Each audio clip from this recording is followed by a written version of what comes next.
সুদানের সশস্ত্র সংঘাতের মধ্যে প্রাণ নিয়ে পালিয়ে বেড়াচ্ছেন বাসিন্দারা। কেউ কেউ আশ্রয় নিয়েছেন উদ্বাস্তু শিবিরে। এসবের মধ্যেই দেশটিতে দেখা দিয়েছে বন্যা। বেশ কয়েকদিন ধরেই হচ্ছে ভারী বর্ষণ। গত জুন মাস থেকে বন্যার কারণে বিপর্যস্ত হয়ে পড়ে সুদানের বেশ কয়েকটি অঞ্চল।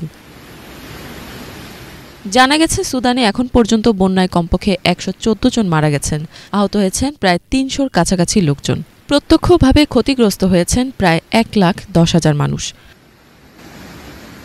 বর্তমানে মানবিক সংকটের মধ্যে রয়েছেন সুদানের অনেক বাসিন্দা। প্রায় ১ কোটি মানুষ বিশুদ্ধ পানি, খাবার এবং নিত্য প্রয়োজনীয় জিনিসের অভাবে ভুগছেন। বন্যা পরবর্তী সময়ে দেশটির উত্তরাঞ্চলের বাসিন্দারা এখনও ফিরতে পারেননি স্বাভাবিক জীবনে।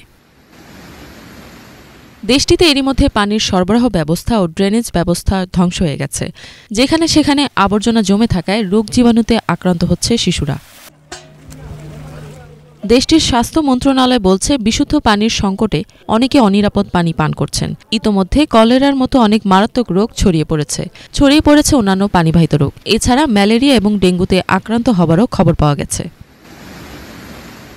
বন্যার কারণে সুদানে অনেক গুরুত্বপূর্ণ অবকাঠামো ভেঙে গেছে। ক্ষতিগ্রস্ত হয়েছে সেতু এবং রাস্তাঘাট।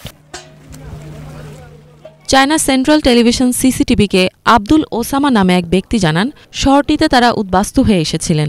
গতকাল সেখানে ব্যাপক বৃষ্টিপাত হয়। ওসামা আরও বলেন, তার ডায়াবেটিস এবং হার্টের সমস্যা রয়েছে। তবে সে এখনও সকালের নাস্তা খেতে পারেননি, এমনকি ঔষধও না।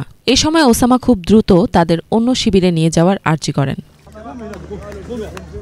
ইফাত জাহান, বাংলাভিশন।